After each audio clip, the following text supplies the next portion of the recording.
So, what's new with you, bud? I mean, just got a vasectomy yesterday, which is basically the point of today's story. Hell yeah, That very progressive. because with the whole state of the U.S., it honestly is like the easiest way because Yeah. it's literally like half-hour procedure, and then you go home and you want to fucking die, but they give you Valium, at least in the Navy, so you feel a little better. Good old Navy And drugs. yeah. Oh, wait, fuck. Hang on.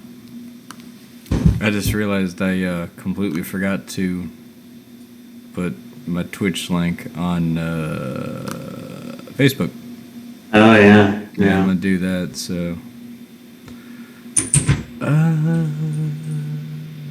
No, I don't want Stream Manager. I kind of just want my stream.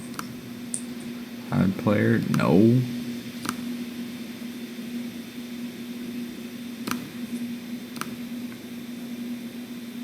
There's fucking. I want to just click me. Oh, creep. Fucking what the fuck?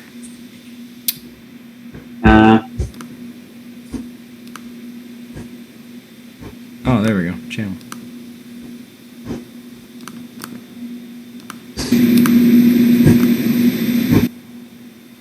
Ooh, that got loud as shit for a minute because the double audio feedback. Yeah. Nice. Nothing better. Yeah, so I have COVID again. Oh, hell yeah.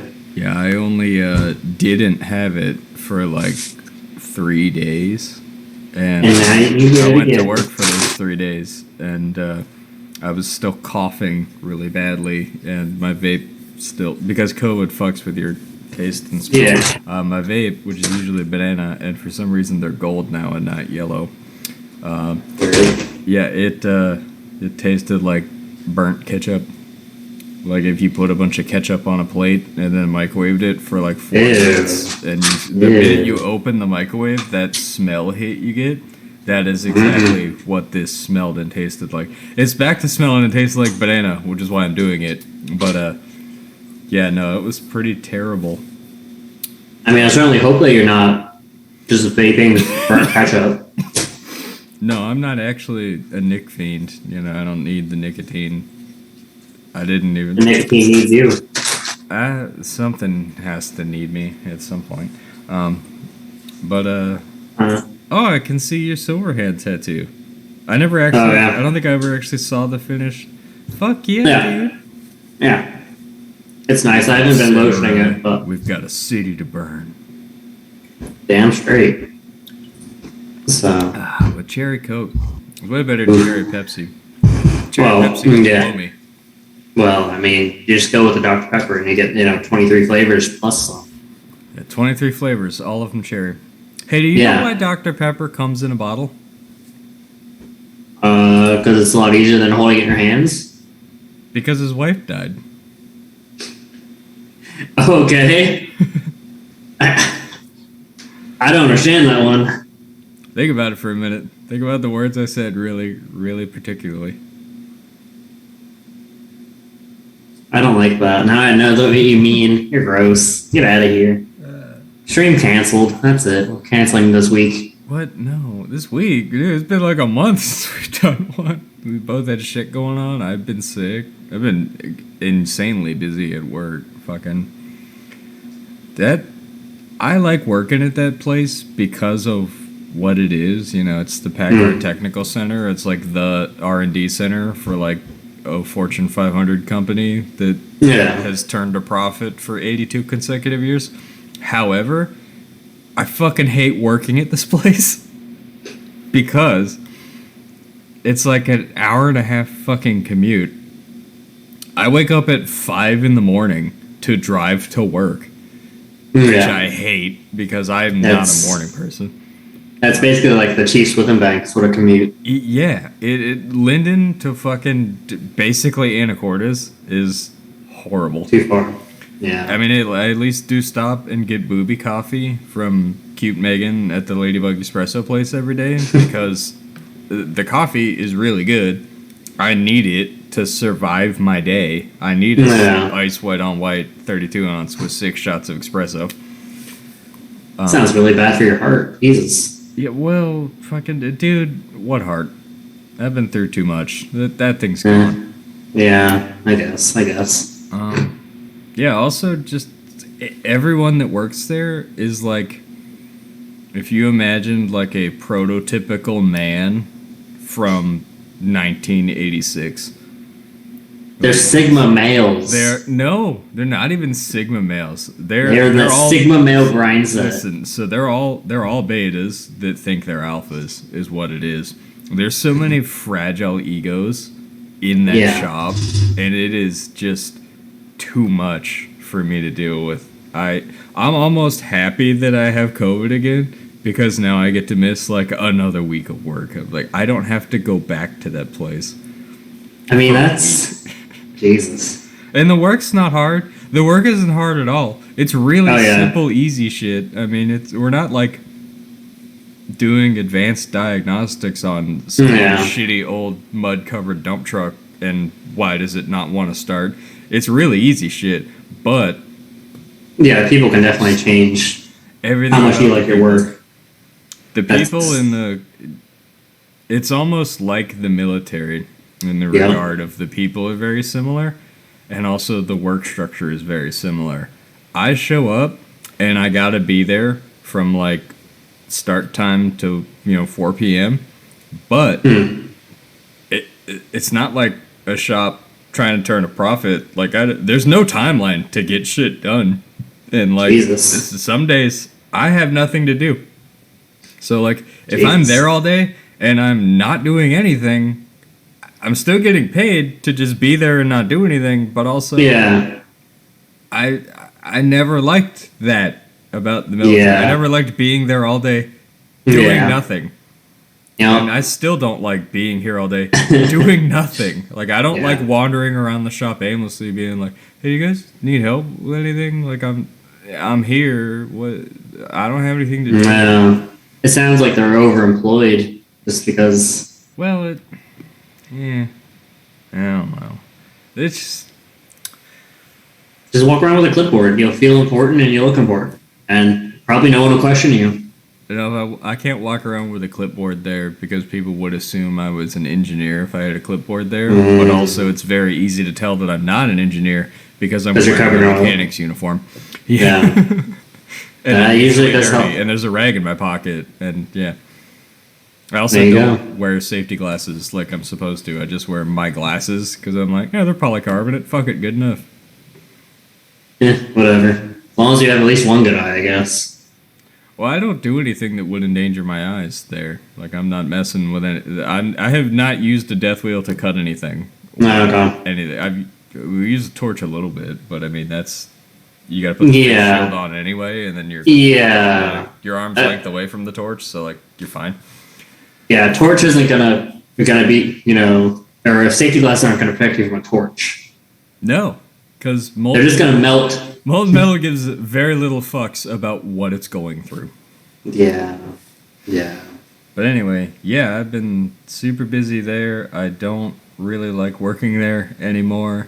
I've been working there for 2 months now, in that Snap-on toolbox with all the tools I need to do my job in it has yet to materialize. So, I have no tools. I need to borrow other people's tools every time I do anything. Yeah, fuck that. Yeah, I'm thinking about when this semester of school ends and the internship's over, just not having a job anymore for a while. Because as we both know, I don't really need one. Yeah, I kind of just had one to have money for like the Camaro and shit, but like I think when this is over, I'm gonna just take some time off. Yeah, go explore or something. Probably not even gonna do that. I'm probably just gonna take winter quarter to recharge and be ready to have a job. Yeah, and in that case, I mean, I could always go back to Pepe. I really like the shop at Pepe. Everyone at Pepe is not an asshole. Everyone at Pepe is really cool. There's a guy in the parts department that brought homemade cookies every Friday. Damn. Like, dude, this place. It was great. It was not an hour and a half away from my house. Yeah, but I mean, that's the thing. If the hour and a half was the only thing, I'd say just, wait till your contract's up and move. But if it's other things compounding, then it's... Additionally, like, I don't know. I told you they offered me a job. Well, apparently they only, like, verbally offered me a job. They didn't, like, actually formally offer me a job. And then the guy who washes trucks in the wash pit, who's also still not done with school and not currently interning, he's just it's his job to just wash trucks. That's all they trust him to do. He got hired as a tech position. So... Yeah, that sounds also, like the military. I'm not even doing what I applied to do or what I want to do there. I applied for, like, engine test lab, only engine stuff, and they're like, vehicle operations, rapid mileage. I'm like, that's not, what? I don't want to do any of this. Yeah. What about durability? That also sucks because there's less to do, and there is no structure, there's no schedule, there's no anything to learn in durability. Yeah. I don't know. I'm really unhappy with the entire place. Yeah, and definitely then I would say try and look at something else. Take a break if you need to. Go visit that one chick if you wanted to. The one with the kid. Oh, Sierra. Sierra's great. Actually not, but, that's... things between us are great. That's not what I mean. I mean, things between us are great. She's fantastic, but she's got some stuff going on. I'm not going to talk about it. It's her business, but... That's right. Love you, babe. With you. Got your bag. We'll get through it. What's up with you on the lady front? There was an Indonesian chick you were talking to for a little bit? Oh, yeah. No, she wanted kids, and then that Japanese chick wanted kids.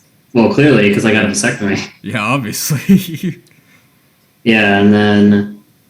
Yeah, there was another chick I was talking to that, like, actually liked RX-7s, and we were talking about that, and then, it suddenly just kind of ghosted me. And I was like, oh, women do that. It's a weird thing they do. Because it was great, because one day we were talking all great, shooting the shit, and then the next day it's nothing.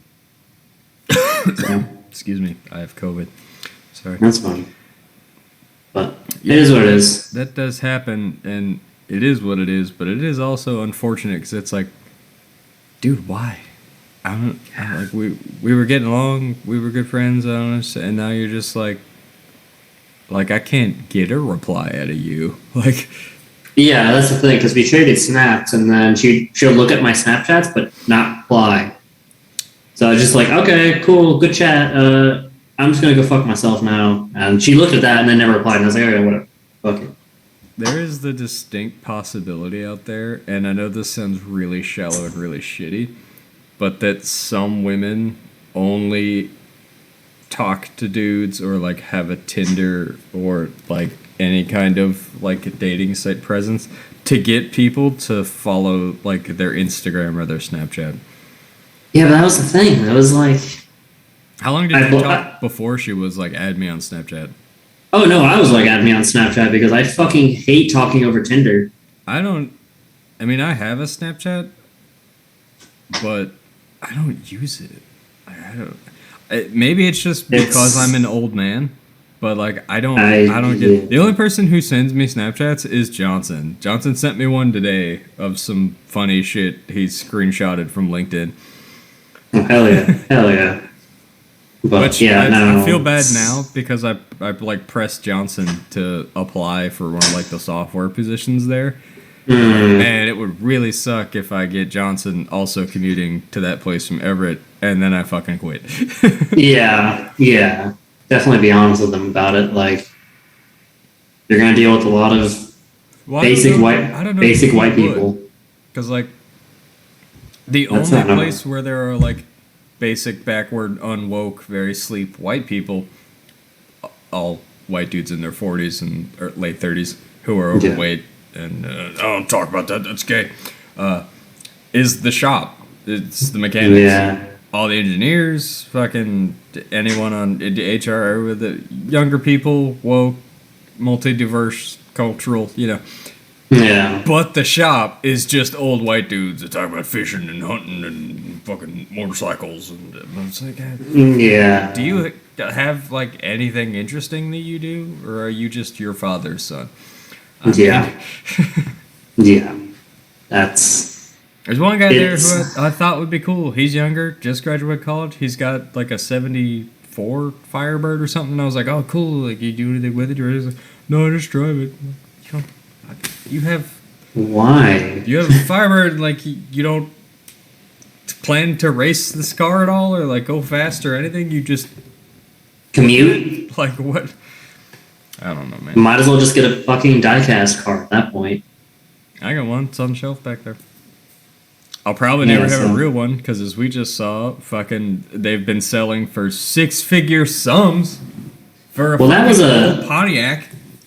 Well, like I said, though, that was a weird one because of how low the mileage was. I do because that one because had even 17 miles on it or whatever. But also, like, I don't know, just even at this point now, where like I've seen a couple on Craigslist and Facebook recently for like 17 to 20K, and it's like, that's not terrible. It's overpriced. They're cool, but also like these have none of the good options, and they're like, yeah, they're nicely taken care of. The paint's still nice, interior's still pretty nice. Like, but it's a 301 and it's an automatic and it's a base model, so it's got like a tachometer and a temperature gauge. Yeah, and it's like, yeah, I could have one, I could buy it, but then I also got to spend the money on all the parts to turn it into what I want it to be. And then also, it'll never actually be that, because it isn't really that. The VIN number says this, and I don't care about that. You know, you and me, we don't care about that. As long as I can make it what I want it to be, awesome. But just, it's so much effort and money to put into not the one I want. You know what I mean? Yeah, I mean, your best bet would be to just keep checking, use Auto Tempest, which, I'll plug them, because that shit's fucking great. They do. They combine all the car sales websites into one. Which is fantastic for Craigslist, because then I can literally just one click and I'm searching through the entire fucking country for cars, which is a good way to spend an afternoon. But yeah, that would be your best bet, because, trust me, like, there's, even for like shitbox 914s, like, I love them. They're pretty, but I'm not about to spend 17 grand on one. They're not worth that much. I think the 914's fucking ugly. I like how they look when they're rallied. The rally body kit element looks really good. Well, everything looks pretty good, rally. Wait, am I thinking of I think I'm thinking of the 912, which is also a Fiat. You know, the 912 is like a knockoff of the old 911s. What am I thinking of then? It's like also a Fiat. Here. Let me share. How do I screen share there?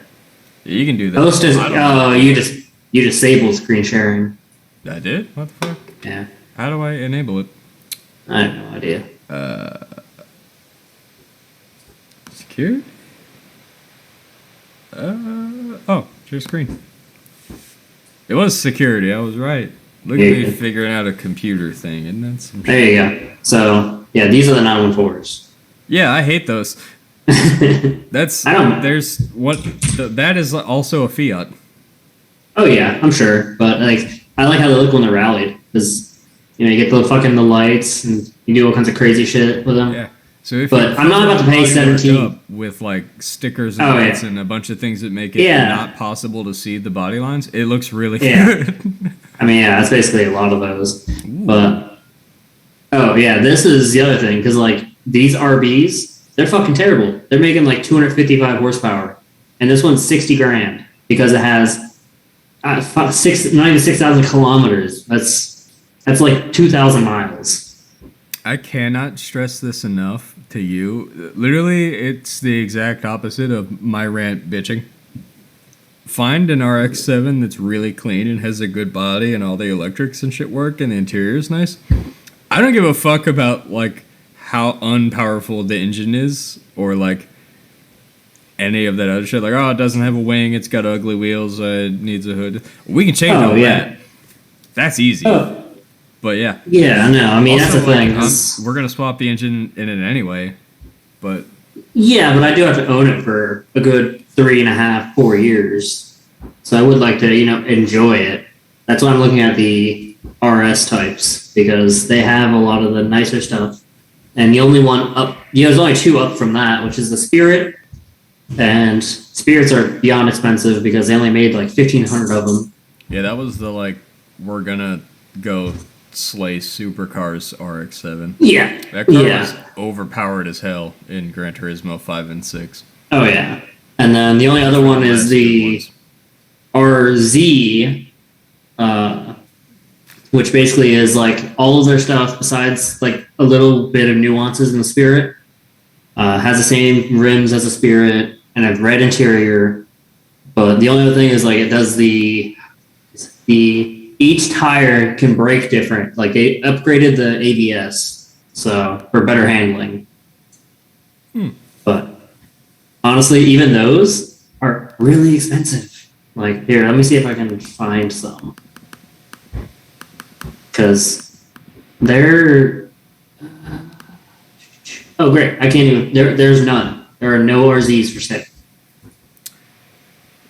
Yeah. Like that's how that's Keisuke's RX-7 from Initial D. That's an RZ. Yep. They'd built up.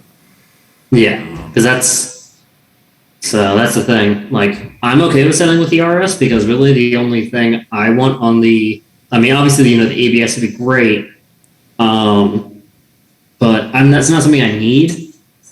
And then the other thing is just those fucking nice BBS rims that they have on them. Let's see if I can find them. But those are obviously, you can put those on. Those are easy.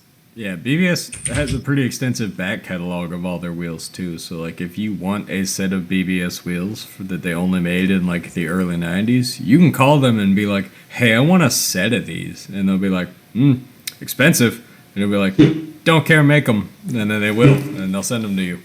Yeah. Oh yeah, that's nice. Yeah, here. Hey, so we were talking about the Smoking Tire podcast, and I was watching one. I did not know that the Regular Car Reviews guys went on there, and I also had no idea that Mr. Regular's gay. That's cool. Huh. Yeah. Yeah. Nope. Did not know that. Yeah. I mean, the biggest... I've been watching a few of them, but unless he's talking to someone I personally know, honestly, there's a few I'm not gonna watch because I don't agree with where they've gone with their channel. So I'm not gonna watch Doug DeMiro. I'm probably not gonna watch Hoovy because they've just taken their channels to places I don't care for. They've reached new lows. There's a couple like of recent ones, and the Regular Car Reviews one is a big one where Matt Farah talks about it. He's like, the YouTuber face. You got to do it. Like you gotta play the algorithm. You got to play the game. Yeah. And I was like, we're exactly not gonna do that. Like. Yeah, because money is great, but then you lose yourself. Like. Yeah. Like when we get to the RX-7 and we have it here and we're in where we're gonna go, I'm not gonna blow the bomb up on that yet. But we're there in the shop and we're doing a video and we're like, so we're gonna engine swap this thing. What do you guys think we should put into it? And then there's gonna be a billion comments for LS or a Hellcat swapper, and then the next video we're gonna start with it and we're like, all right, so this is the most what you guys wanted. We're gonna do the exact opposite of that because we don't give a shit what you want. This is our car. We're gonna put this motor in it. Yeah, that's basically like what you just gotta do. You just gotta, because that's the thing. You can pander to the fans all you want, but like at the end of the day, it's your car. You have to fucking drive it. And like you said, money's cool and it opens doors and you could do cool things. I mean, like both Rob Dom and Hoonigan are doing things with the IndyCar engines, which I would like to do. I would like to have a Chevrolet IndyCar engine, from but I'm not gonna sell my soul to get one.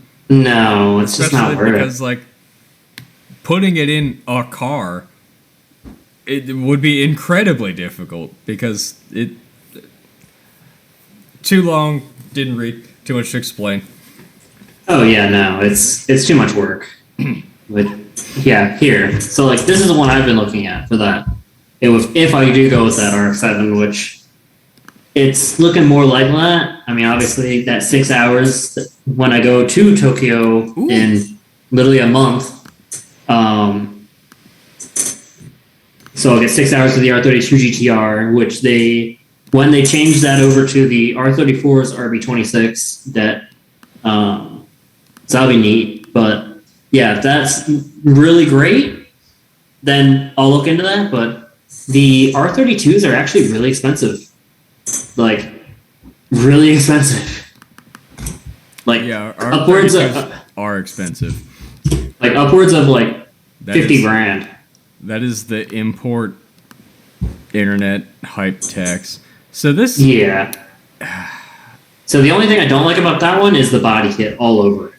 I fucking hate... The front bumper is not bad, but it isn't fitted well. There's some abnormal panel gap with the fender, and whatever the fuck they got going on like the back bottom of the fender, that AutoZone looking ass body. Oh yeah. Like, what is...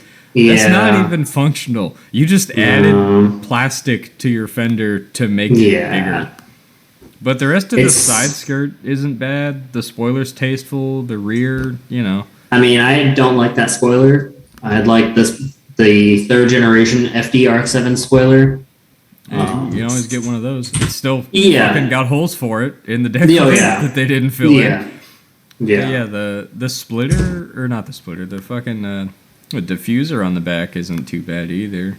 I like it's the not real look. Carbon fiber. I don't think it's carbon fiber, but it is at least done better than the rest of the body kit. Oh yeah, but that's the thing. Like, that's 30 grand. If I have to spend 10 grand to go and get an OEM hood, get the spoiler back, and all that, like, this is beautiful though.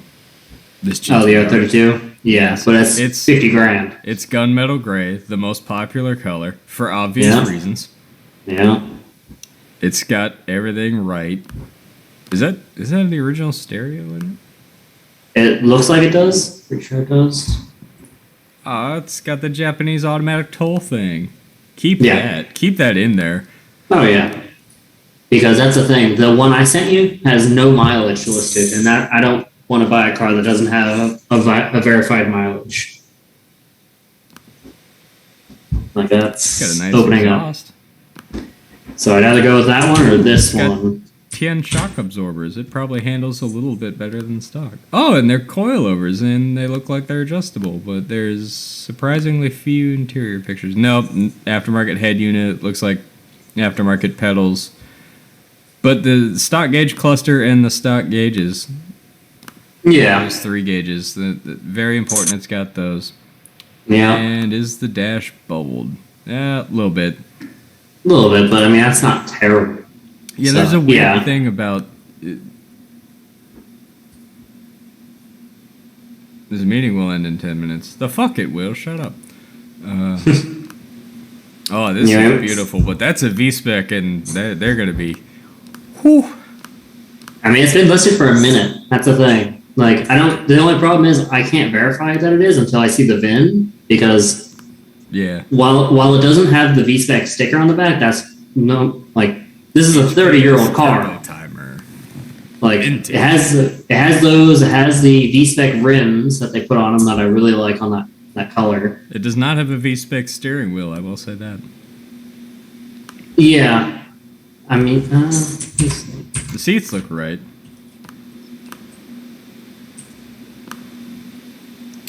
It has a radio though, so I mean they didn't. So I don't know if they did V-spec R32 wheels. Yeah, they're the ones it has on it. The BBS 7. No, like steering wheel. Wheel. It should be the same as the Nismo steering wheel. It should be the what do you call it? The Momo looking steering wheel. Which, I mean, that's fine, because I like the stock steering wheel anyways better, but just it's gross. It's bulbous. I like it. It's great. But yeah, I don't see anything listed underneath, because like I'm looking at the V-Spec 2 and it has the stock. Huh. Yeah, as much as the rest of the car looks like, rough, athletic trained boxer who spent all of his time sculpting out, his physique for fighting, and then this stock ass steering wheel in it is just like jelly donut. I'm just like, yeah, it's out of place. That's the thing. But besides that, like, that would be one I'd look at, because if it is an actual V-spec, that would be fantastic. And as much as I like the gunmetal gray, I like those rims on the white as well. Yeah. And for the V specs, white is the race car color, so yeah, they didn't make a lot in white, and also some of them that they did make ended up crashed because probably a lot of them ended up crashed because people. I've actually been thinking, even as much as I wanted, the black Z28, all black Camaro and everything. I'm, dare to be different is me. I've actually been thinking about having it painted white. Yeah. So that body style Z28 in white with, the blacked out headlights and the black roof, the black badges, it looks really good. And also, it's already been repainted in black, at least the front end has, and they did a really, really bad job. There's black overspray on everything, and it looks like they used rattle cans and then buffed it, so it's smooth, it's alright, but, there's obviously no clear coat. Yeah, it's definitely going to need a good paint job.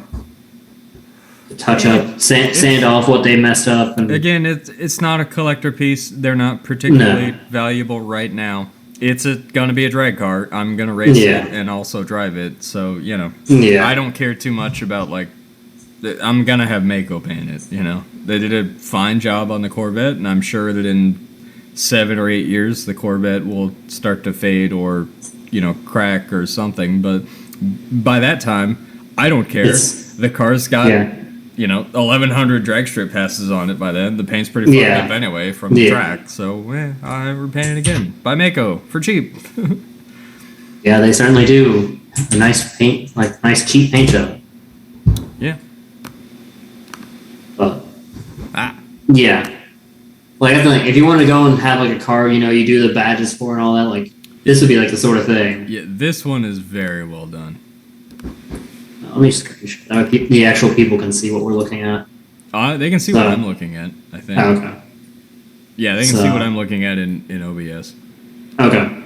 Yeah. Yeah, because... So it is a nice white Spirit R Type A RX-7. Yeah. Real carbon fiber hood. Real nice wheels, not knockoff wheels, so they won't break on a track day. Functional. Well, that's the thing. The car, if you go to near the very end, right after it shows the Spirit R. Seats. Yeah. So if you go after the Spirit R badge that it shows off, it actually was used in a Tsukuba time attack challenge in 2018. I wonder where it placed. That I don't know. I've tried looking, and I've seen other RX-7s. I didn't see that one. But just the fact that it has the time attack track in Japan. So it is a very neat piece. I don't personally want to buy it because it doesn't have they've stripped out the interior to make it a race car, and I'm not looking for a race car out of an RX-7. I mean, why not? They make excellent race cars. Yeah, but I want to make this into a comfortable car. Oh, there's so many fucking auxiliary electrical things going on in that cockpit. Fuck that. Yeah. You don't need all that. Yeah. There's a lot of shit going on because it makes sense. Japan, hey bro, you don't need all this shit. There's this thing called a race pack that does the same thing as all those things, and it'll fit inside your stock gauge cluster. Yeah. So it's very neat, I'll say, and it's very cheap. That's the cheapest one. I think there's only one other one that's about $6,000 more. And honestly, even that one. It's funny that we're talking about cheap Mazdas that are almost $60,000. That's like brand new Escalade money for an old Mazda. Well, yeah, these are... Oh, it's about what it is, though. Yeah, you know what it is? It's an old Mazda. But a lot of it's going to break. Oh, yeah, no. The only reason you buy this kind of car is because it's Spirit R. This is the one. This is the second cheapest one. It's priced just above the other one. Yeah. But that's truth in engineering. That's the plaque right there. Yeah. So, it's beautiful. I don't like the red leather. I fucking hate red seats. Well, it's faded and it's been worn, and Japanese people fucking smoke, so that car's probably been smoked in. But that's the Spirit R gunmetal gray. with those fucking nice BBS rims that they made for it. It is great, but it's not. I wouldn't call that gunmetal. I would call that silver. I think didn't they call that like Millennium Silver or some shit? I don't remember. What year is this? That is a 2002. 2002 Mazda Gray. Titanium gray. Sorry.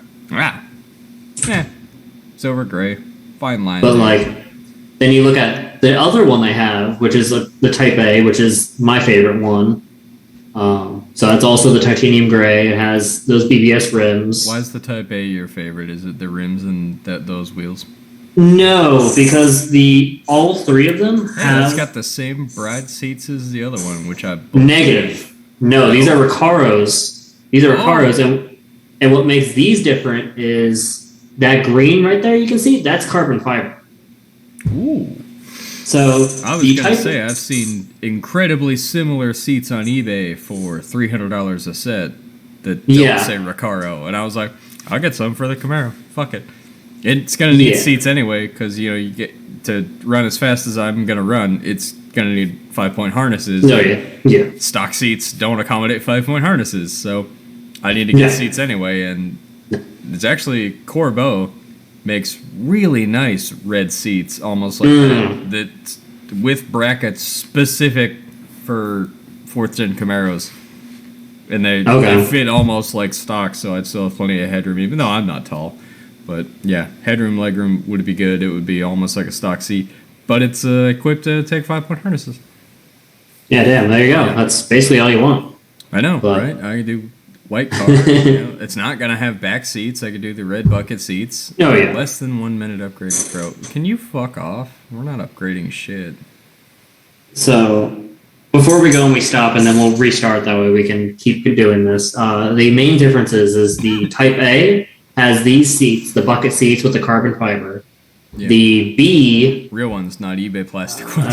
I don't think I have it pulled up anymore. So the B has full front and back seats, and they're made of leather, and basically the whole thing's leather. And then the Type C is automatic. So the main thing is though that even those in Spirit are pushing, it's supposed to push 280 horsepower. The 280 horsepower is mainly from it. You basically redline it. But in the automatic, you're not going to get that. So they go and they rate the automatic for about... Damn it.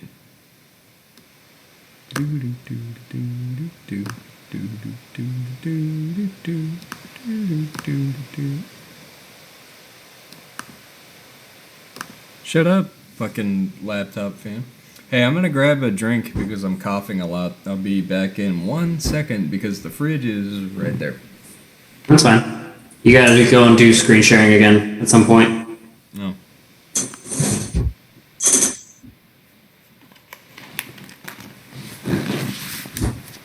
Alright, so while he's gone, how's everyone doing? I actually don't have Skype or Twitch pulled up, so I have to see if anyone's even watching.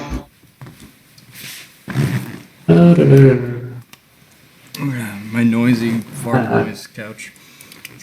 So yeah, at this point I'm just waiting to test negative so that I can go back to work at a place where I don't like to work.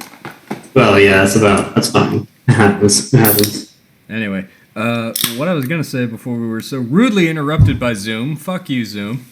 Good times. The important distinction with that horsepower is that when they're rating that horsepower, that is a measurement at the crankshaft of that horsepower. Yes, and also... Yeah, it's an engine dyno reading. That is not the engine in the car with a belt drive and a water pump and everything.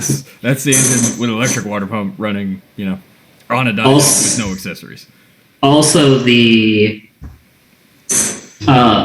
that 280 horsepower on the manual is part of the gentleman's agreement, where every automaker went and realized cars are getting too fast for people to reliably and safely drive them, so they rated them all basically for around 276, give or take 10. Yeah, it's 276 horsepower, but over there they use PS, which I think is Pascals or something. So you'll see like Yeah. 276 HP parentheses 280 PS. Yep. So, which is great, but really doesn't tell you much. I mean, now with it being those cars being a good 30 years old, you actually probably are getting about 280. But even so, that's still a good bit for a car like that. Like, well, it's just the horsepower race of late, and you know, Fiat Chrysler hellcatting everything because they refuse to invest in technology, and fucking no shortage of 1,000 horsepower whatever hypercars available. For we think we need a lot more horsepower than we do to do things. Like it's, I mean, no, like not at all. Like, okay, NASCARs are heavy. Well, they're not as heavy as they used to be, but they've always been heavy. Anyway, but in the 80s, Bill Elliott ran a 212 mile per hour lap at Talladega in ostensibly what is like a 3,700 pound Ford Thunderbird with like steel body, fucking steel chassis, everything's welded, full cage, right? Heavy. Not I mean, yeah, aerodynamics play a factor, but like Ford Thunderbird, not the most aerodynamic thing. No. 4 big square headlight buckets right on the front. Anyway, he did that realistically with like probably 700 horsepower in a very heavy vehicle with ridiculous gears because NASCAR gears and they're only allowed to have 4 speeds. Well, until this year, where it's the new gen car throwing everybody for a loop. It's it's a lot of gears. Shit's different than it used to be, and I only know how it used to be. Which reminds me, I'm so sick of modern racing games and their lack of features and how shit they are. I've been playing NASCAR Dirt to Daytona from 2002 because it's a fantastic game. It holds up. It still looks pretty good. It doesn't have the Busch series in it. It's only got dirt tracks at Fairgrounds, which is the lower tier series, presented by Dodge, because NASCAR was whoring to Dodge when they came back. And then the Modified Tour, which I love modifieds. Dear Lord, if I ever end up in a position where I can enter like the Featherlight Modified Tour, I'm going to. I'm probably going to be horrible, but I'm going to have so much fun. Anyway. I mean, that's all it's about, is having fun and, but I mean, that whole thing is just about basically racing games are just nowhere near what they were before. Because nowadays you look at the big ones. So you got the Forza Motorsport, which is essentially just Xbox's version of Gran Turismo. You got Gran Turismo, which is don't get me wrong, it is great. It looks very beautiful. Not really what I want though. Gran Turismo looks beautiful. However, there's never been realistic damage modeling. The exhaust sounds of all of the vehicles, specifically any American V8, has always been notoriously dog shit. Like, what did the sound guy used to make all these engine sounds? Just one vacuum cleaner and a bunch of filters. Like, yeah, probably. Yeah. Anyway. It's a Dyson. Yeah. It's Dyson Super Vortex. Yeah. Whatever the fuck Dyson makes. But anyway. And then you got Forza Horizon, which is essentially had so much potential, but the problem is, they literally start you off with hypercars, and it's like, I don't feel like I'm working for anything when you literally give me one of the fastest cars in the world. Yeah. For just playing. It is like... It's a racing game for, like, YouTube Minecraft streamers. Yeah. Like, it's great for... Casual of possible fans want this game. I only liked it a little bit because, like, it's open world. It's like... Yeah, I've got 1,000 horsepower Ford Raptor. Like, where do you want to drive that? Like, off-road, on the road? I don't know, over hills, through trees and shit? Like, Yeah, just do fun shit. But it wears off. At the end of the day, it gets really tiring. There's not a whole lot to it. And then you look at, like, Need for Speed Heat, which I had so much hype for, but then I found out about the whole, that adrenaline sort of, I want to go on basically slow time because I'm a fucking... Oh, you're fast. I have superpowers. Nitrous vision? Yeah, so I'm like, I don't... And then the cops are just so over the top. I need to blame Vin Diesel and the Fast and Furious franchise for a lot of the downfall of car culture as a whole, and also racing video games specifically, because after that first movie came out, there were so many bad racing. Remember Juiced? Oh yeah. Juiced was a big piece of shit racing game. Oh yeah. Somehow a sequel got greenlit. Juiced 2 Hot Import Nights, which was nothing like Hot Import Nights, which, by the way, is a big piece of shit compared to, like, I don't know if you're old enough to remember. Do you remember Nope? Yeah. The Nope festivals with the smiley face dude with the dreads? Nope was the shit. They had foam pits, they had hot girls, there was always a bikini contest. There was, like, legit the first Fast and Furious movie style airport drag racing going on at, like, Nope events. Nope events were the shit, and they just don't exist anymore. I mean, that's a lot of those things, though. Yeah. The times have changed, and unfortunately, people have. The times they are changing. Like, I love equality and all that, but at the same time, everyone pushes for equality, and it just ruins everything. Well, equality is cool, but, like, you know, not equality of, like, outcome. Like, you can't make sure everybody finishes the same, you know? Yeah, that's how you end up with participation trophies. Yeah. Equality of opportunity, though.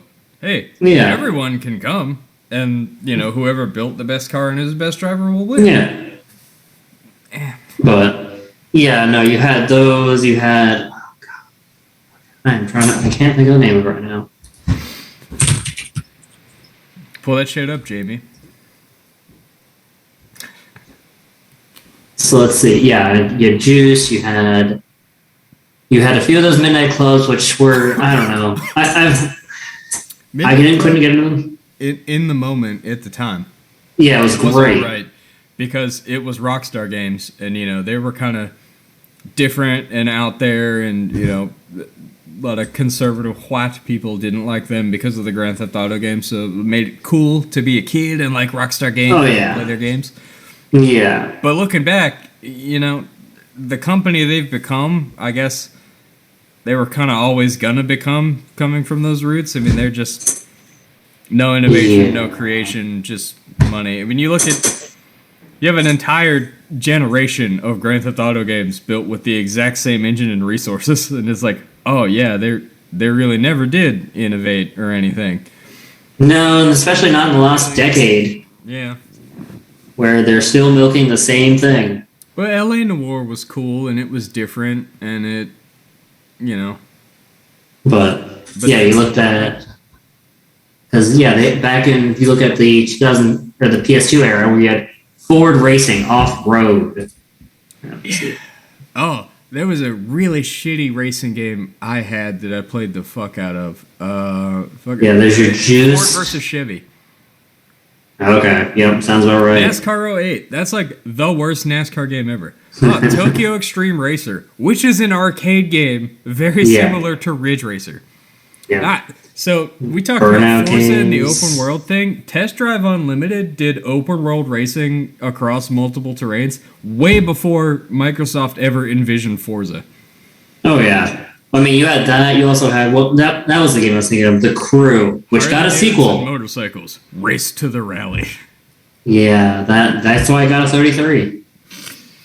But yeah, Ford Bold Moves, Street Racing, like there's a lot of D- and F. Outrun, which Outrun's always been what it is. Yeah. Hummer. Features a choice of 15 cars. That's a PS2. Like, oh my god. Yeah, Midnight Club 3, Dub Edition, Most Wanted, which that ruined those M3s because then everybody wanted that M3. Yeah. So LA Rush, what I remember about LA Rush is that the trailer looked really cool and that they put specifically that blue and white 69 Camaro on the cover because like Too Fast, Too Furious had like finally reached that point where like it wasn't in theaters anymore and like it started to get shown on like the USA network. So like poor-ish people with basic cable finally saw it and saw that blue and white 69 Camaro in it. So that's why they put that there. Street Racing Syndicate. Yeah, oh, Corvette. I've played that game. Not good. Oh yeah, that's why I got 57. Great. But yeah, no, I remember that game. That was awful. Yeah, there was There was a few gems, but there was a lot of crap. Super Trucks Racing I had and enjoyed, and I still have a version of Super Trucks Racing for the PlayStation 4, which I haven't turned on in 2.5 years.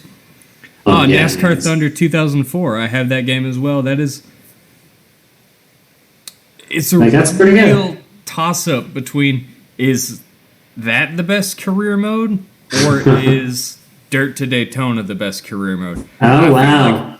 Big mother truckers. Oh, that game was so shit. I know. Of it as a kid, just because, like, fucking, when you're a kid, like, you don't have $60 to, like, go buy a new game, so, like, anytime you're at the mall with your parents, you end up at GameStop, and you're like, this game's only, like, $7. Can I get this, Mom? She's like, yeah, sure, whatever.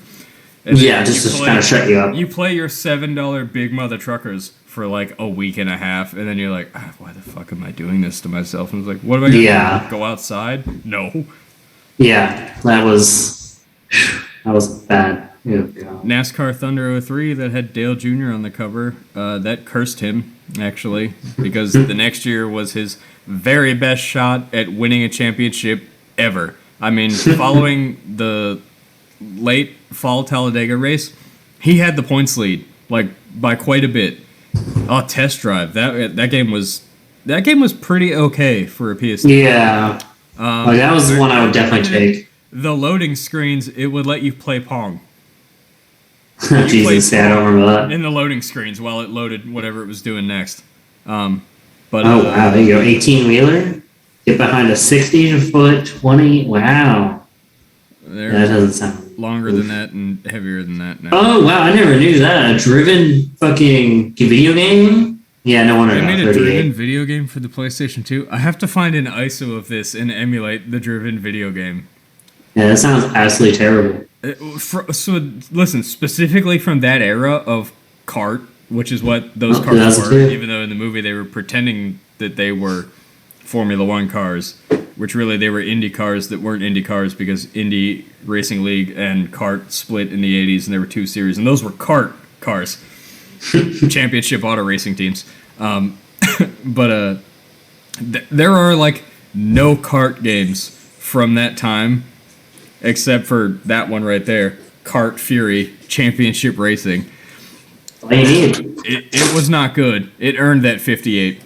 But yeah, I'd be interesting to see some gameplay of the driven video game. I hope somehow they had enough budget to get Sylvester Stallone to do any lines at all in that video game. What do you mean? They probably just used like scenes from the movie. Yeah, just not even like rendered cutscenes or in engine, nothing. Just we're gonna play a movie. It's a clip from the movie. They could only use Sylvester Stallone's likeness, though. They couldn't get Burt Reynolds to sign on. Yeah, Burt Reynolds wouldn't sign on, so he'll be a default character they made up who's not even in a wheelchair. Stallone won't be Stallone. He'll be a really badly rendered, Dollar General looking ass Sylvester Stallone replica. Just close enough that it's trying to be him, but also copyright safe, so they can't sue. Yeah, yeah, the only person who signed on to endorse and is part of the game and is in engine rendered and lended voice line would be Till Schweiger, because he can barely speak English. Yeah, he doesn't know what those contracts say. He just signed it. Yeah, right. How did we end up on this tangent to begin with? That's something I was talking about. Oh yeah. Right, those career modes. So if you could take the career progression of Dirt to Daytona. Yeah. Up until you landed that cup ride and got to the cup level. And then it became NASCAR Thunder 2004's career mode, where it's like, hey, you gotta buy a fuckload of upgrades for your shop and invest in good people, and you gotta develop an engine program, and you gotta figure out aerodynamics and build. Yeah, that would be fantastic. It would be amazing. I don't know anything about computers or video games, so I can't make that happen. But some talented person out there, I would love it if the fan-made game. I don't care if it's the 2003 NASCAR season. That's fine with me. I can drive my favorite NASCAR ever, Steve Park's #1 Pennzoil. Love that fucking car. It's the best looking car ever. Not debatable. And I'm not just saying that because I'm a relentless Pennzoil shill. I drove that car so much as a child in all the NASCAR games I played with my brother. I usually beat him because I was a little bit better at figuring out drafting and handling setups than he was. We were both pretty good at it, though. So there's a couple different mechanics you can figure out in like NASCAR Thunder 2004 to completely break the game, specifically at like our favorite type of tracks, which was restrictor plate tracks, so the huge tracks where they do like 200 miles an hour. And we figured out that there's a feature in the game where you can like lock onto the car ahead of you and like share draft, and you can, instead of going like 186 miles an hour, just like ugh. Yeah, see, that's the best livery. Hold on, let me look. That is a Chevy Lumina. The Chevy Lumina is that era of NASCAR. Those are the best looking, best racing race cars. But if you put in Steve Park Pennzoil, you'll see that is the best looking NASCAR ever. And I'm not just saying that because I am a relentless Pennzoil whore. I am a Pennzoil brand shill. I have 2 Pennzoil model cars painted waiting for decals sitting on the... Yeah. Oh, no, that one. You can't see where I'm pointing. The first one. Yep. That was the small one? No, the big one. That... Even down one and to the right one, it would be a good picture of it. I think that's a die cast, but that goes to show... I think that was when the team first started and Dale Sr. started his Cup program with Steve Park. That was the original Pennzoil livery, was that yellow roof number with the red outline. And at that point, I think it was 98 or 97. So the Monte Carlos had headlight decals in NASCAR, but they didn't have taillight decals. So there are no taillights on the back of that car.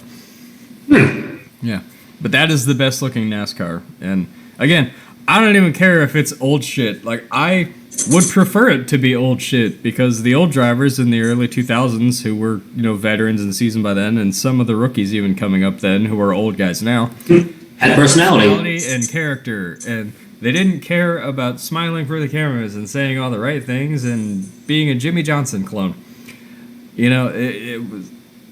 Jimmy Spencer punched Kurt Busch in the face. Like he walked. He was on camera and he knew it, and he walked over to the car and he was yelling. He was like, "Get out of that car! Get out of that fucking car!"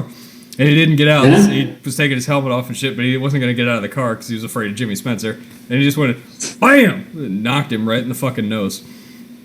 Yeah, and again, Jimmy Spencer won, I don't know, 3 races in his entire career.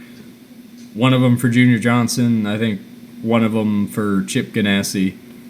I think that was... 2. I don't know. I would say that's the same though for all sports. So yeah, I mean, like everybody's cut and paste now. It's boring. Well, everybody's so afraid of cancel culture and being disliked on Twitter by 4 real people and 700 bots.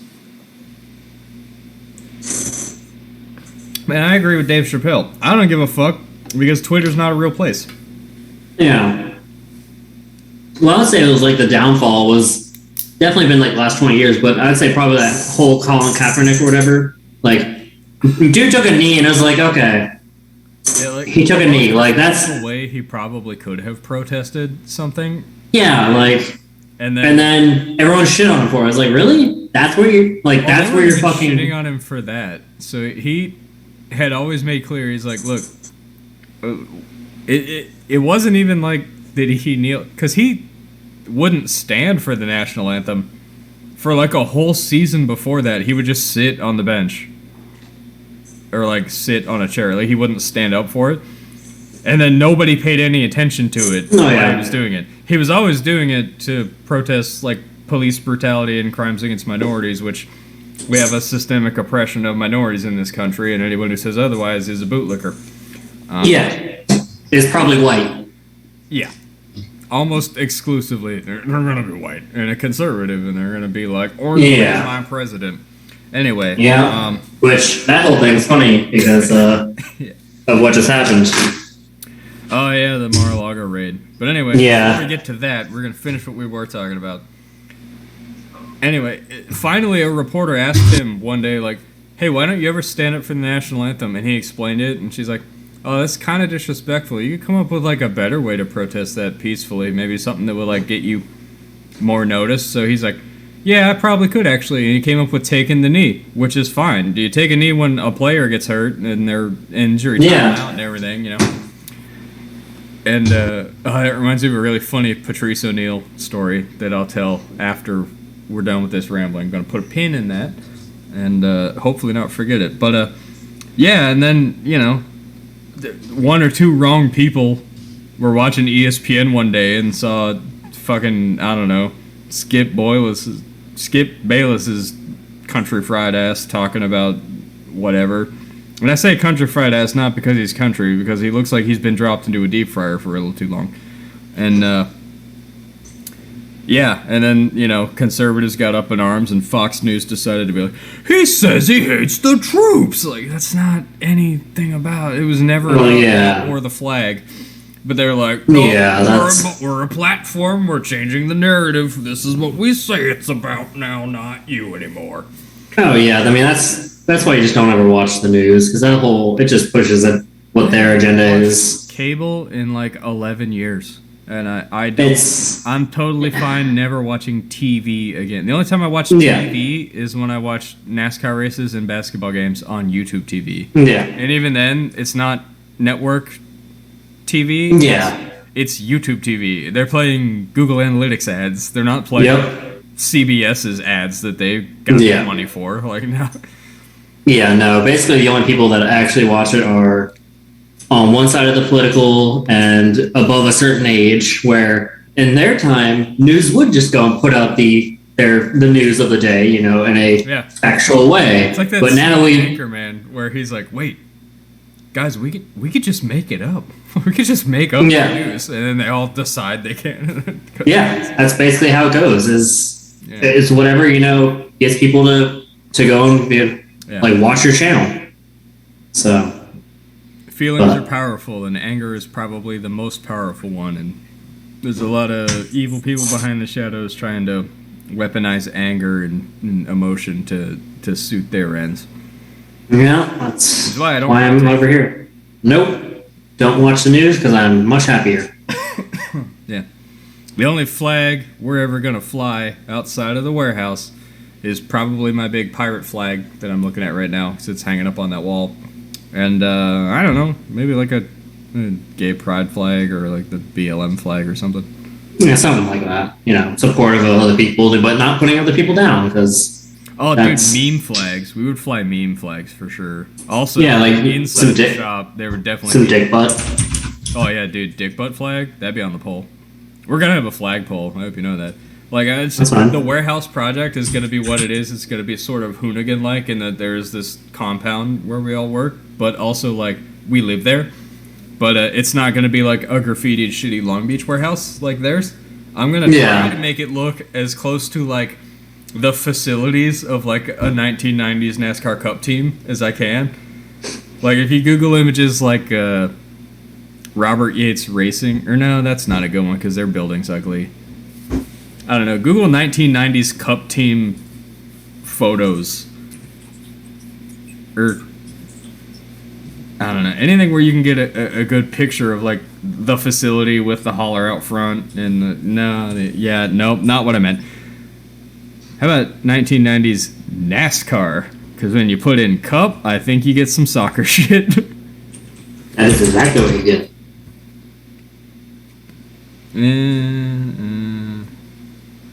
I wasn't even talking about inside, because inside's going to be kind of a free-for-all, because we're going to, like, build apartments inside this warehouse and also sort of have a shop space and a studio for podcasts and things, but, like... Yeah, I mean, that's the thing. Like, if we go and we get some cheap land and then build on it, then we can basically do whatever we want. Let me look what I'm looking up for, and also let me figure out how to screen share. And it's at the bottom. It's next to participants and chat and then screen share. No. I mean, I can see your thing. I'm on Twitch. Yeah, I could. I was on Twitch. So, yeah, I can see the whole screen on Twitch. So, but, yeah, it's fine. We got time.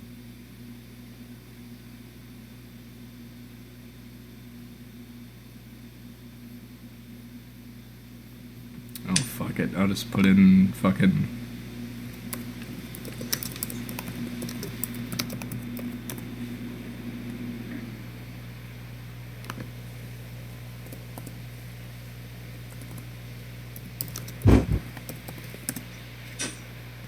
Yeah, you are not fun.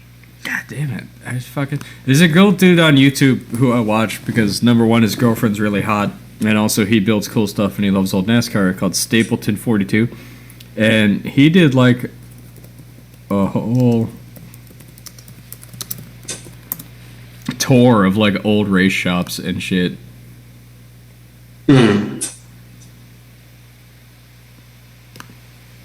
Yeah. Beautiful inside. Yeah.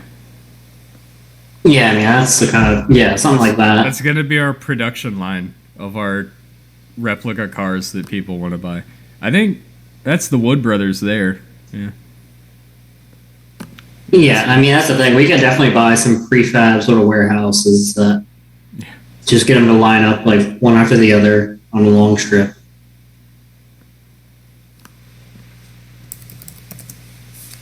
But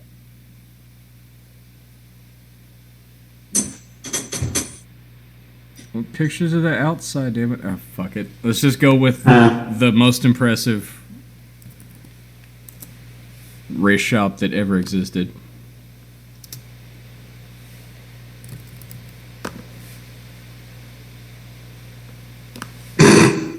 Jesus Christ. You are the Garage Mahal, Dale Earnhardt Incorporated. Yeah.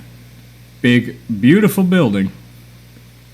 That's basically like a fucking nice White House. With, that's a little too big for us, though. That's a multi-billion-dollar building. Oh, yeah, it was the best of the best, like, when they built it. Oh, fucking, I know a great photo.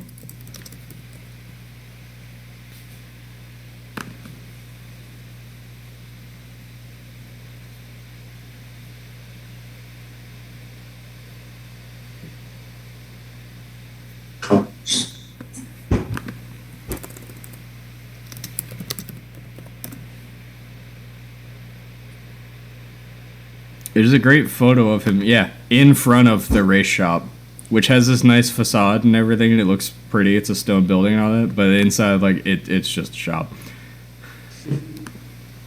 And that'll do the job. There's another great photo of him running out of time. Fuck off. We're not running out of shit. Yeah, anyway.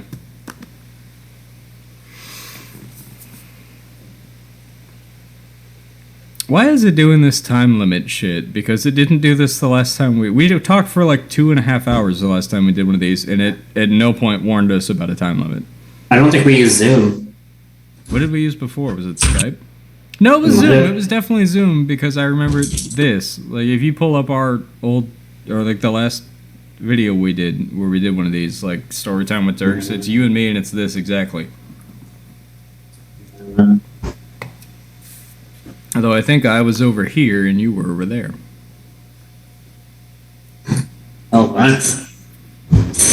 But yeah, I mean, that's the thing. Definitely have time to go and fuck around with it. Like, bringing this whole conversation back to the start of why we started today's episode was I'm not going to have kids, so that'll leave money for fun things.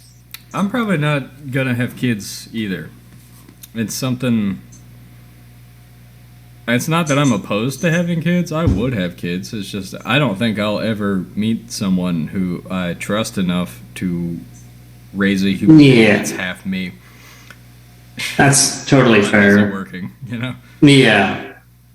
Because that's the thing is, going and getting married is giving up your freedom and all that. And being a parent is giving up your own person because you're a parent. When you become a parent, you kind of surrender a large part of your identity into now who I used to be doesn't exist anymore. Now this thing I've created's primary caretaker, and I always will be, and that's my responsibility in life. And because that's the thing my responsibility in life is to build cool stuff and do dumb shit with my friends. Yeah, which sounds immature, but I've been married. It didn't work out. And I mean, that's the thing. There's nothing wrong with being selfish. It would be more of a problem if you realized it too late. Like you had a kid and you're like, damn, if the I don't want this. Hit and I, divorced someone, abandoned my kids, and ran off in a red Corvette with a stripper, that would be selfish and irresponsible. I'm not even going to end up in that situation. I'm going to hopefully have a speedboat and a race shop and a bulldozer to make more cool shit. We're going to have a racetrack, I hope. I was going to say a killdozer? No. Probably a Caterpillar bulldozer, but not to killdozer, just to clear land and build the shooting range for Tanner and the guys, and then I'd like to build a circle track just for me, and so that we could have fun on it, because racing is difficult, and you and me are into racing and cars and stuff, and Miller a little bit too, but not all of us in the group are our race car driver. So it'd be cool to have a dirt circle track that we could I don't know, buy 10 Lincoln Town cars and just go to town on the dirt track racing each other and spinning each other out and shit. And it's well, what about safety? You need roll cages? Dude, they're 90s Lincoln Town cars. They don't go fast enough for us to hurt each other. No. We're on Carolina clay. It's all slippery. We're going 45 miles an hour in the corners. It'd be all right. Yeah. I mean, that's the thing. Definitely, once we get enough savings and all that kind of stuff built up, we can go and build tracks, go and build a fucking place we can go a straightaway for drag racing and all that kind of stuff. Yeah. Circle track and a drag strip. Be close enough to the a road course with elevation changes and neat corners, because we are going to have to test run all of these cars that we build, hopefully for customers. Yeah. Yeah, I mean, that's the thing. If we do get far enough along, I would like to, at least give them, the people that would be buying our cars, the opportunity to drive them. Yeah, you want to fly out to the factory that we also live in? Just take laps on our test track? Yeah, they got the thing. I'd like to have a spare guest room. That way people can stay there if they want. Yeah. So, but that's a little bit off. It's going to be a lot of lumber and hammer and nails, but yeah. Big enough warehouse, we can build, an apartment. Yeah. Multiple apartments inside of the warehouse that were as big as the apartment we used to live in. Yeah. And it's not even going to be oh man, we all got to live in this one apartment. No, dude, I built 4 of them. Fucking, you got a 2-bedroom apartment all to yourself with a kitchen and a bathroom and a living area. Relax. I mean, it'll probably only be me and you saying that because all the other guys kind of have their own thing, but we don't know. It definitely would be happen. I mean, it'd always be nice to have extra space available for I don't know, in the event people will stay over. Something does happen, people stay over. Yeah, they drank too much or whatever. Yeah, but like you said, a customer has flown in and wants to stay there and see the operation and test drive a car and watch me weld shit and screw in bolts. Yeah, something like that. So, but yeah, that'll be 2026, give or take a little bit. Can't wait to see what the car landscape is like then, because I've seen, in watching a lot of podcasts and videos about cars, there's a lot of people who do what we want to do, but also they're doing it with really niche vehicles, and they're incredibly expensive. Yeah. Now, again, what we talked about, a track-ready Ferrari 308, Ferrari F40, Ferrari 288, Ferrari Daytona, Ferrari Testarossa bodied kit car with a Mercedes V12 and 6 speeds that with fully you could go and do suspension and a fuel cell and a cage, ready to rock. Probably do 200 miles an hour if we get it right. Like, for 40 grand. Yeah, you can't make what that is for that money. You know. No. Lord knows you'll never get a real any of those Ferraris for 40 grand. No, not unless it was in a Not cube. One that you would then willingly do the kind of stuff we're gonna do with those cars with them. Yeah. So that's the thing. Like at this point now, we're past the point of being able to really buy cars until the market crashes, which we have talked about. Sorry, but even then, if the market does crash, it's still everything that most people would want, like the Countach and all that. There's less and less of them every year. At Goodwood, they just crashed a 962 Porsche. Which is a shame because those are fantastic, phenomenal race cars. But again, we're gonna build a kit car one of those. Like, yeah, that's the thing. Like kit cars, 962, but it's gonna be a fucking real race car that looks like a 962. Yeah, and that's the thing is a 962. The old ones, they don't have a lot of the creature comforts, AC and all that, because they're trying to say, wait, so if you get the replica, you can put AC in it, and it can be a nice car. You go on a daily drive. You really are crazy. But that's the thing. You go and you buy a Countach and, like, okay, you might, you could be a Hoovie, find the world's cheapest Countach. But the world's cheapest Maybach, and it's incredibly broken, and I'm going to have my mechanic fix it, and that's going to be 7 more videos. That guy's... But it's great, but, like, at the same time, how often are you realistically going to daily that? Who's gonna go and be like, you know what? I'm gonna put fucking 300 miles on it this week. I'll put another in that'd be 13,000 miles this year. Like, you're not gonna do that to an old actual Countach, like a replica. Sure, who cares? I think we have about 30 seconds till we gotta call again. That's fine. Might as well just end it. Yeah. Start over. I'll call you.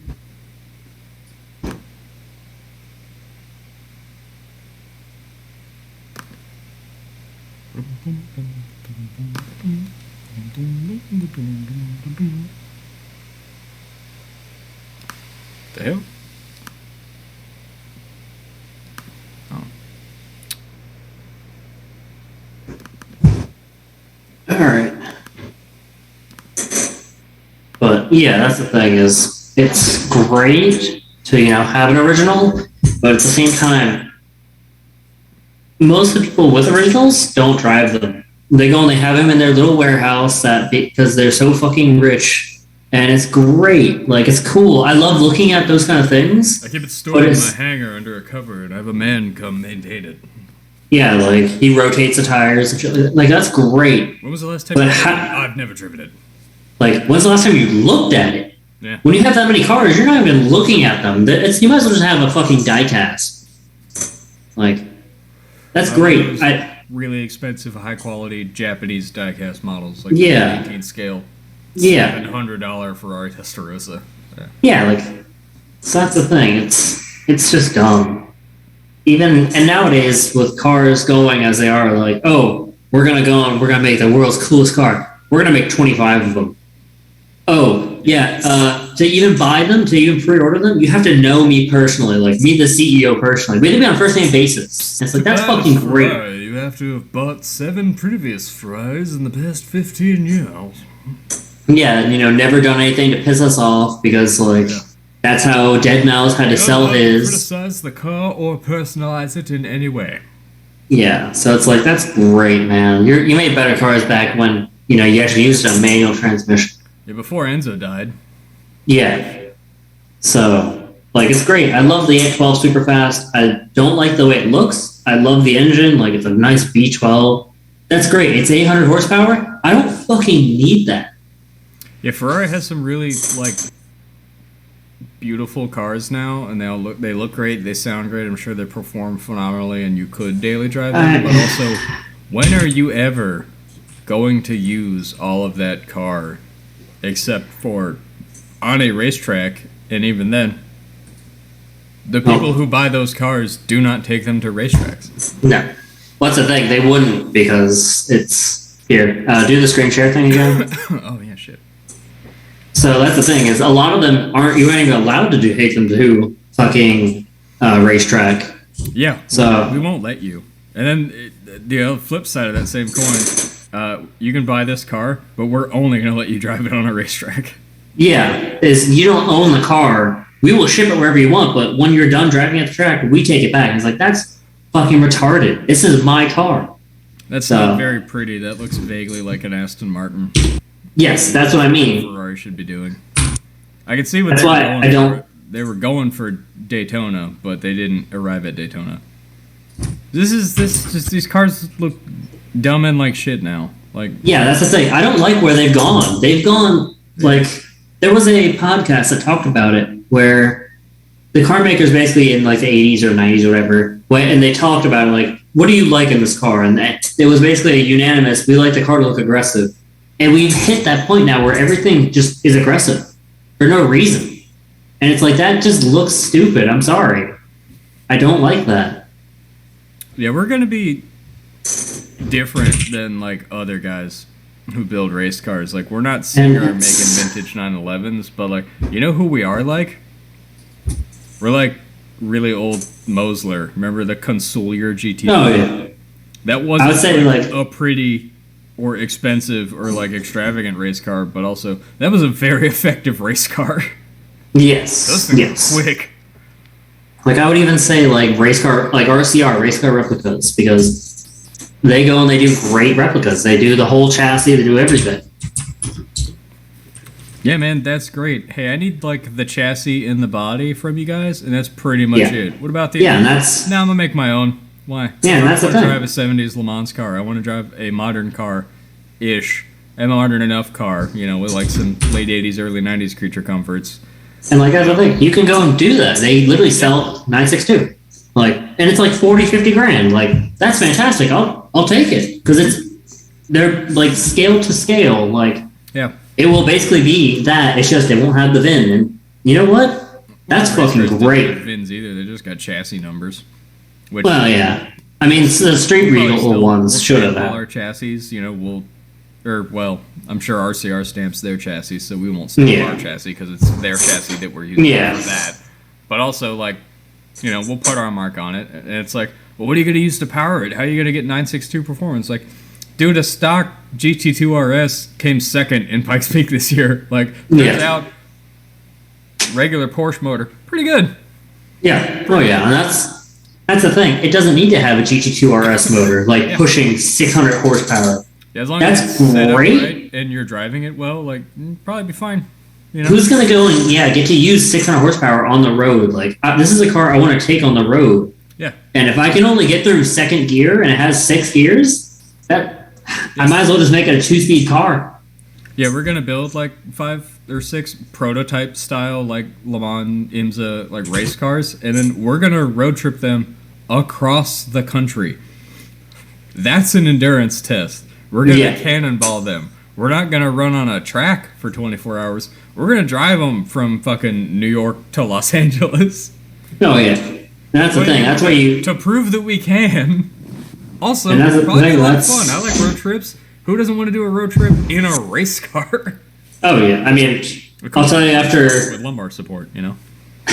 Like, after I did my little trip in my Venom 550...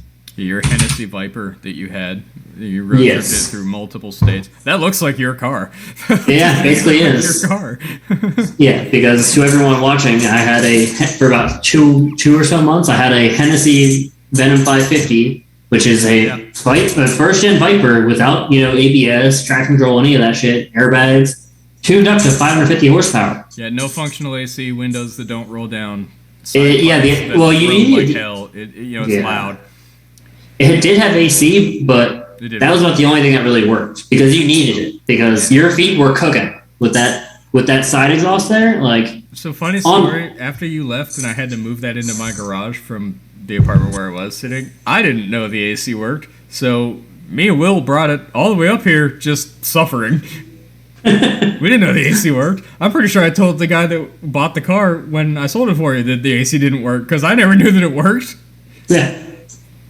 Yeah, really? The only thing worked. We're gonna get like $5 more grand out of that car because it's that working AC.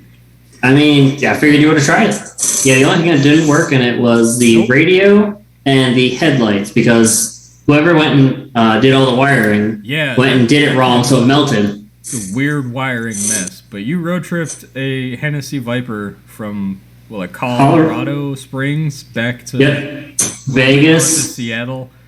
Well, no, I went to Vegas first. Went to Vegas and then came back to Seattle with no headlights. Yep. Which that was a great trip. Like that's how you go and figure out like what you like and don't like about the car. And I loved it. It was great, but I wouldn't want to daily it ever again because it leaked and that could have been fixed, I'm sure. But also it had the heaviest motherfucking clutch of all time. Like by the time I got home, my fucking left foot would hurt. Yeah, it wasn't sore. It just hurt. It was a plastic car with a V10 and a 6-speed. Of course, it had a heavy clutch, Kevin. Oh yeah, no, but that's the thing. Like it was fun, but definitely not something I want to do again.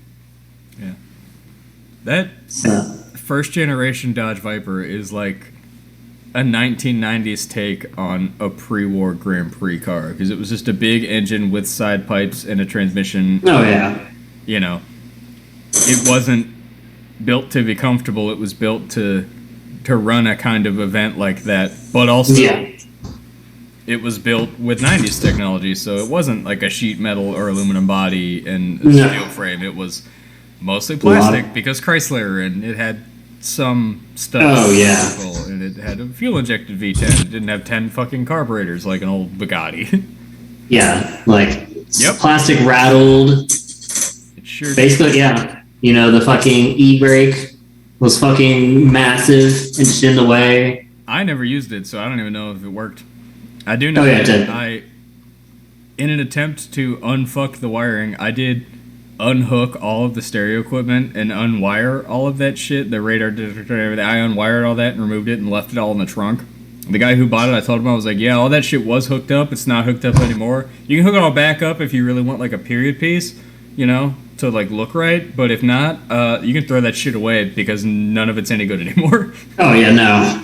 Someone in the 90s spent an absurd amount of money on that car. They bought it, which was already expensive. Then they had the Hennessy treatment done, which like doubled the price of the car. Yes. And then they took it to whoever their local stereo shop was, and they were like, I want the most cutting edge 1996 stereo with a radar detector and a car alarm and I don't know, do some fucky shit to my headlights, please. And then they did. Oh, yeah. I mean, the whole thing with the headlights was they wired too much stuff to the same thing, so that just fried the fucking fuse. Yeah, it fucked the circuit up. And it wouldn't be a problem if the fact that it's a Viper, so if you even take it to a Dodge dealership, they have to go and have a Viper guy in from 4 states away, and in 2 weeks when he gets there to look at the car for 3 days, he's going to be like, it's fucked, I can't fix it, and then he's going to leave. And then the dealership's going to be like, that'll be $1,200, please. Yeah, because, well, it's nice because you don't have, you know, some fucking high school kid, you know, playing with your Viper at the same time. It's like, God damn, dude. A Texas guy like me would be like, I think I could fuck with this thing. Like, yeah, so, because that's the thing is, that was the only problem I was worried about was dropping off at a dealership to have them fix it and then it being joy-ridden and then going in... tuned Viper, and then they go and they get the snake bite when they try and, you know, drive it too fast. Because that's a car that requires skill. Like, that's not anybody can get into it and drive. And that's the thing about the kind of cars we're going to build. We talked about it earlier in this podcast. You know, you can go buy 1,000 horsepower, whatever. You know, you can go buy a brand new McLaren, and it'll baby you and take care of you, and you'll be the fastest driver on the track because the car's doing all the work with its sensors and all that bullshit. But our car will be fast, but also you got to know how to drive for our car to be fast because it's going to be pure analog. It's basically going to be like an F40 without the turbo lag because it's all going to be, you know, displacement, large engines, and fast. You know? Yeah, so that's... Be careful, getting on the gas slightly before the apex of a corner, because you will kick the tail up because the car's going to have a lot of torque and there is no traction control. And if you panic brake, you're going to slide because there isn't any ABS. Yeah, yep. That's the thing. Those sort of things are definitely a lot harder, but a lot more rewarding from the older cars, because you have so much fun when you realize, like, damn, this car could kill me, but I'm having so much fun just driving it around. You will lose weight at a track day in one of our cars because it's going to be a workout to drive. Yeah, and that's the fun thing, is you can drive a Ferrari Roma or whatever and pay $200,000. That's cool, man. How many people are going to look at you and like actually give a fuck? Maybe like 5, probably other Ferrari owners. Nobody's going to ask you like how fast have you gone or like what tracks have you driven at. They're going to be like, so what do you do? Are you in finance? Like, that's not what car people should be talking about, man. Yeah, that's the sort of shit, like, when you go and you drive like a 962, people going to ask you like, oh man, is this thing real? And it's like, it's not real, but at the same time, I get to daily drive this. Yeah. It's not real, but also I don't care about the paint on this because, it's like single stage paint, and if I scratch it, I can buff it out because they painted it nice and thick, It's normal. I can leave it sit outside. I don't need a garage. I can drive it 300 miles to a racetrack and then do a track day and then drive it home, and I don't have to worry about breaking down. Yeah, you don't have to have a trailer. You don't have to have an AC-controlled garage. You don't have to worry about rock chips hitting it and, like, fucking up the paint. Yeah. Like, none of that. So that's the kind of stuff that a lot more people should be doing, because that's... Yeah, more people... That's the sort of stuff you can do fun. Yeah. More people should be doing this. Not enough people are doing this. I mean, from a business standpoint, I hope we're the only ones that do it, but also from an enthusiast standpoint, I hope that we inspire a new generation of car culture where no one cares about bubble value and pristine patina and bar and fine condition. Yeah, VINs and all that. Because I want to drive the shit out of that. Like, it's awesome to drive. Yeah. Yeah, because that's the thing. A lot of people nowadays care about the VIN, if the parts, if the numbers match on all the parts. Service history, like, dude, I've been changing the oil for like 7 years. Yeah, like, I'm not gonna go and take it to fucking whoever just to overpay them to change my oil. Yeah. Like, that's stupid. Our cars are gonna be cool, but also like they're gonna be pretty simple. Like, I'm with you guys' help primarily, like, gonna be the one building them. Like, if I can build it, you can fix it in your garage. Like, you don't have to call us for tech support and be like, "Oh, it's doing this weird thing. I don't know. How do you remove the exhaust control?" Like, which was take them out, fucker pops off. Like, What was that one-seater car? Shoot, that they make the BAC Mono.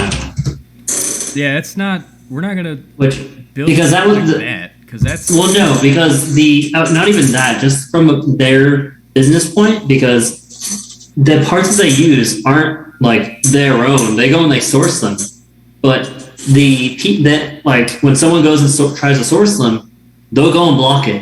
They basically pull some Ferrari ass shit where it's like, no, you need to have us, send it out to you. Part from that supplier, you have to buy that part from that supplier through us. Yeah, with our markup. Yeah, we're not gonna do that. Because that's the thing. Like, I like the car because I like that one-seater sort of look that you can take on the road and all that. But finding out about how shitty customer service they are, it just defeats that just kills the car. Oh yeah, it can be beautiful. They're going to come with an owner's manual, which is basically going to be a big 3-ring binder of, pictures of the build, me building it getting painted, probably me painting it too. Yeah. The material we put in it, what materials we used, also and the back pages. Here's an index of all your part numbers. You need to call it back. It's this part number. It comes from this. Go to AutoZone. Tell them you need this for this. They'll get you the right part. Yeah, and that's the thing. If you go and you do that sort of 3-ring binder of, hey, this is the build of your car. Yeah, also, this is how you fix your car. For the engine. Here's your dyno sheet in the chassis. Yeah. So, here's our skid. That's the stuff. Yeah, that's the sort of thing that people actually like, because then it goes and shows, damn, these people actually cared. Is this a mass-produced production car. Not mass-produced, no. They are hand-built, but also they're not... Well, I mean, to an extent, yeah, they are coach-built. If you call us and you want a car built, but you're like, hey, I don't want that engine, I actually want this one, like, okay. Yeah, like that's the thing. I'll weld motor mounts for that. We'll make it work. We'll figure out the geometry, and then we'll dyno that engine, and then we'll dyno that car with that engine, and then here's your binder with your number and fuck it, your name. I'll put your name on the cover sheet.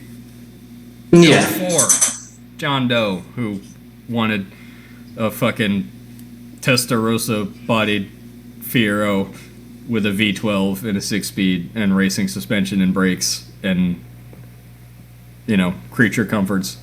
Yeah. That's the thing, like, oh, it's a fucking Fiero. Like, okay, but, like, GM parts are cheap, and, like, you want functional AC and, like, a stereo that works and, like, windows that roll up and down.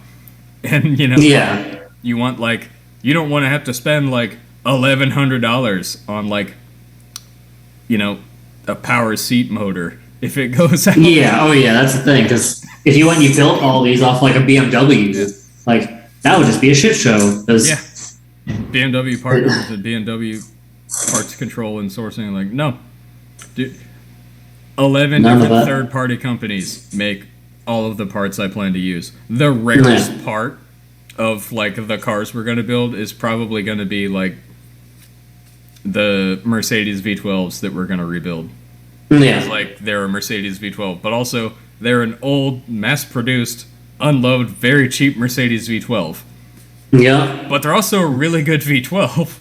Oh, yeah. Because this same V12 that was in all these consumer cars got a cam swap and then got put in the Pagani Zonda. And yeah, that's the sort of thing that makes people go and like, oh, damn.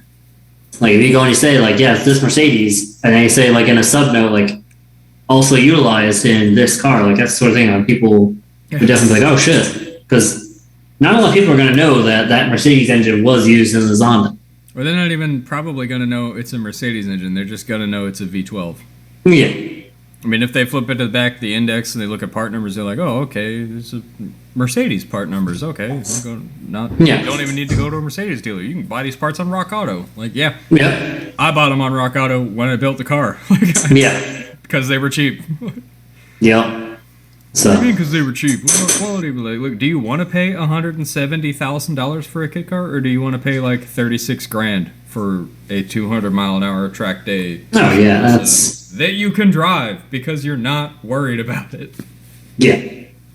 Just because cars are fucking, especially Testarossas nowadays, are ridiculous. If you're not a .com millionaire, then you're never gonna have a Testarossa.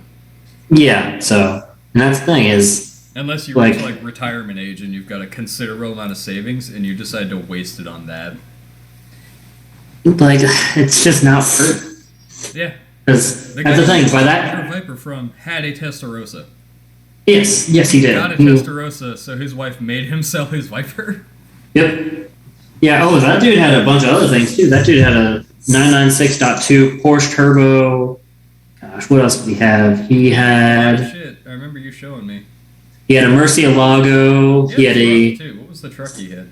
It wasn't a Lightning. It was some ridiculous big truck. It was a Chevy something. Oh, yeah.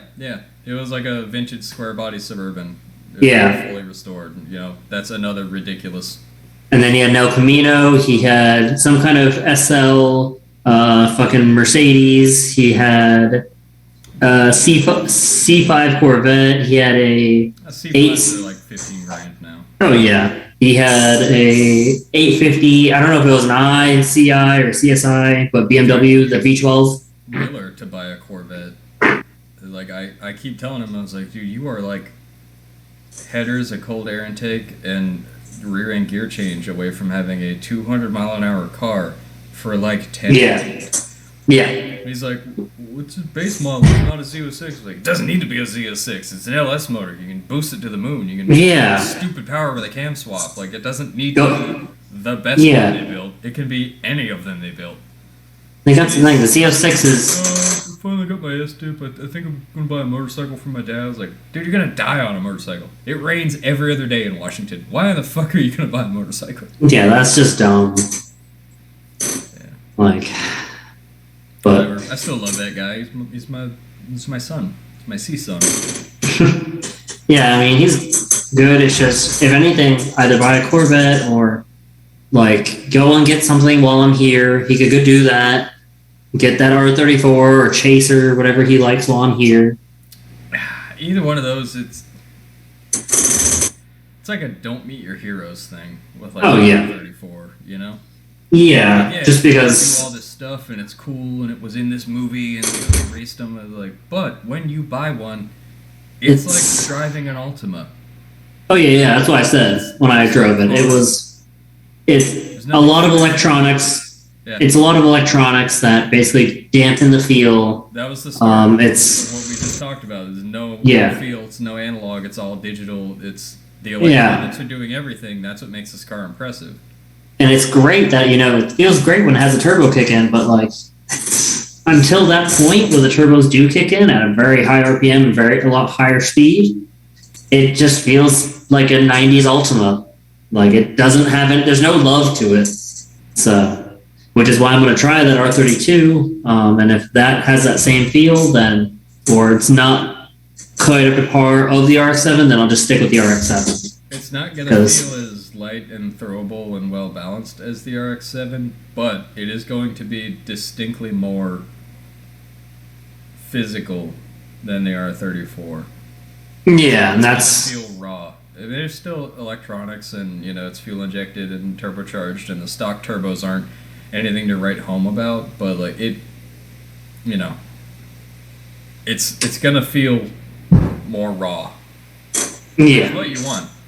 I want from a car. I want to feel what the front wheels are doing in the steering wheel. I want to feel the engine in the pedal. I want to feel the back wheels in my ass in the seat. I want feedback so I know how to drive the car.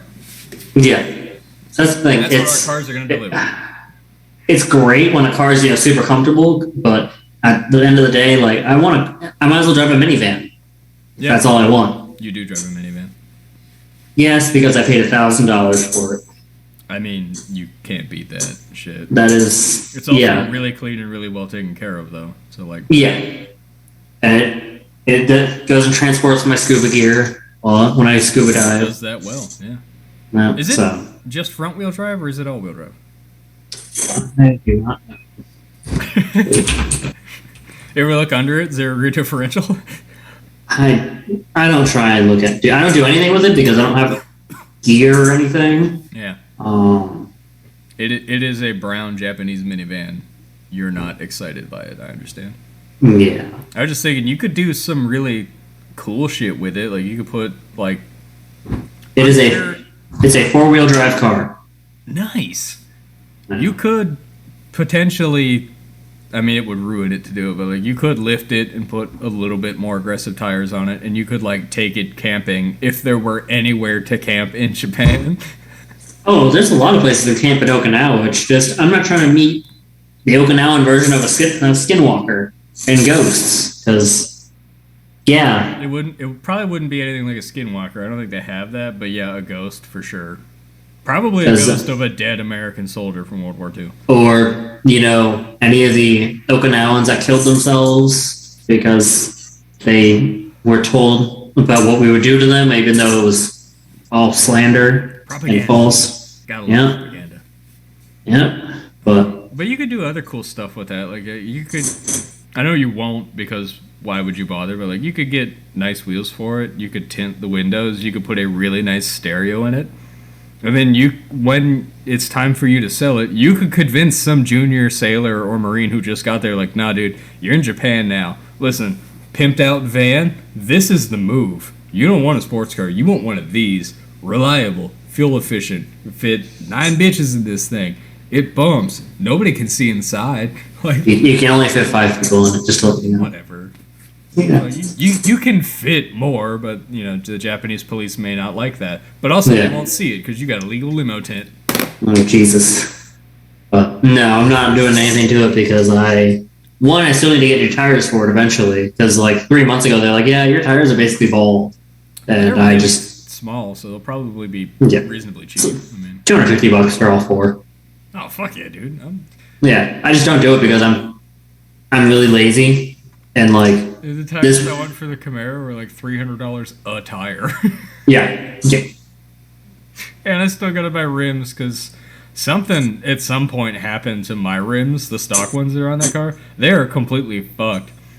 Like it looks like someone put like really acidic like wheel cleaner on them at one point and then didn't scrub them and then immediately rinse it off like you're supposed to. Like they just let it sit on there.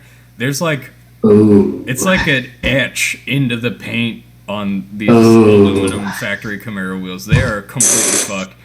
Yeah, no. One of them looks like the paint has been stripped off. Like it's calcified. It's white. And I'm just like, God, these rims look so like shit. I need rims bad. But again, that's a waiting thing. I'm waiting. Yeah. I'm waiting for rims until I finally do the brakes, which I still haven't done because I've been busy and sick. Yeah, you've been dying. I've been dying. I've been dying a lot. But when I am finally feeling better, I'm going to charge up all my cameras and microphones, and I'm going to get you footage of me doing the brakes, even if it's a multiple day evolution. We can edit it down, whatever. Yeah, I mean, multiple videos for you, and yeah, I still need to go and edit the last footage because the person that was supposed to edit backed out. So, but yeah, me rewiring my fucking taillights that don't work, but. I mean, if you do get the chance, definitely buy that fucking wireless like headphone thing. Oh yeah, that you can wear. Mic that I can clip on.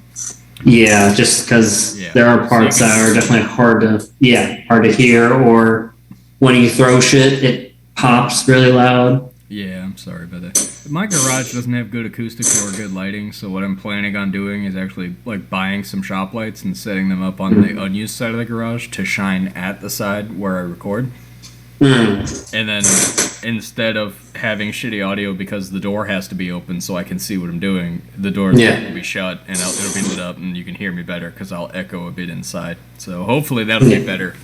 I'll do some we'll give it a shot with lighting and mics to get some good shit there. And, once I have brakes done, I'm gonna have the money for wheels and tires. I've been in contact. Finally, I got an email back from Dr. Gas. Oh, that's good. About my cup car style X-piped boom tube exhaust, but they still haven't sent me a price, anything, nothing. So it's like.